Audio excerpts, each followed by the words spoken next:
코로나19로 직격탄을 맞은 우리 살림살이 관련 정보들을 전해드리는 시간입니다. 오늘도 이슬기 아나운서와 함께 여러 가지 내용 살펴보겠습니다. 먼저 첫 번째, 서울시 제조업체 긴급 지원 오늘부터 신청, 어떤 분들이 할 수 있는 건가요?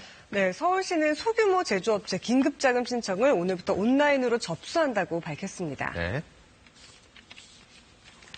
지원 대상은 서울 소재 50인 미만 사업체입니다. 4대 제조업인 의류 봉제, 수제 과학, 인쇄, 기계 금속 분야인데요. 사업체별 최대 3천만 원의 사업비를 지급하는데 선정된 업체는 최소 3개월 동안 종사자의 고용을 유지해야 합니다. 단 신제품의 기획과 제작, 마케팅 등의 사업비 목적으로만 사용해야 하고요. 인건비와 임대료, 운영비 등으로는 쓸 수 없습니다. 또 서울시 자영업자 생존자금과 중복으로 지원받을 수 없습니다. 서울시는 이번 긴급자금 지원을 위해서 총 200억 원의 예산을 편성했고요. 약 1,500개 업체가 지원받을 것으로 예상하고 있습니다.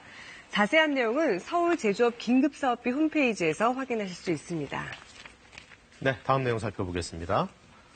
자, 혈액공여가 18명에 불과하다. 혈장 치료제 개발 참여를 부탁한다는 내용인데 이게 그 코로나19 치료제 개발을 위해서는 완치자들의 혈액이 필요한데 생각보다 협조를 잘 안 하시나 봐요? 네, 좀 아쉬운 부분이 있습니다. 중앙방역대책본부는 어제 정례 브리핑에서 혈장 치료제 개발에 3일 하루 동안 완치자 6명이 참여 의사를 전했다며 지금까지 18명이 등록됐다고 밝혔습니다. 네.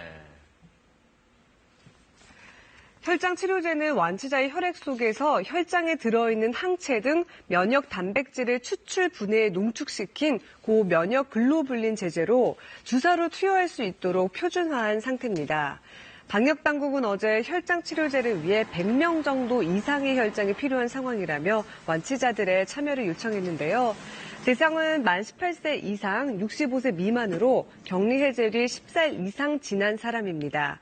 혈장 공여는 고대 안산병원과 계명대 동산병원, 경북대병원, 대구 파티마 병원 등에서 할 수 있습니다. 예, 그건 좀 많이 협조를 좀 해주셨으면 좋겠는데 네. 좀 기대해 보겠습니다. 마지막 내용 열어봅니다. 정부 코로나19 65개국에 인도적 지원을 확대한다. 이제 방역 한류가 본격화되는 거군요. 네, 맞습니다. 정부가 코로나19 관련 65개 나라를 대상으로 2,100만 달러, 우리 돈으로 250억여 원 규모의 인도적 지원을 추가로 추진하기로 했습니다. 네. 외교부는 어제 보건체계가 취약한 예멘과 수단, 모잠비크 등 아프리카와 중동 지역 34개국, 유럽, 중앙아시아 지역 10개국, 아시아 태평양 지역 9개국 등 모두 65개 나라에 2,100만 달러 규모의 인도적 지원을 추가로 추진할 방침이라고 밝혔습니다. 지금까지 진단 장비에 집중됐던 인도적 지원 물품도 마스크까지 확대될 것이라고 외교부는 설명했습니다. 이번 추가 지원이 완료될 경우 우리나라의 해외 인도적 지원 규모는 모두 97개 나라에 4,100만 달러로 늘어납니다. 네, 오늘도 여러 가지 내용 잘 들었습니다. 수고하셨습니다.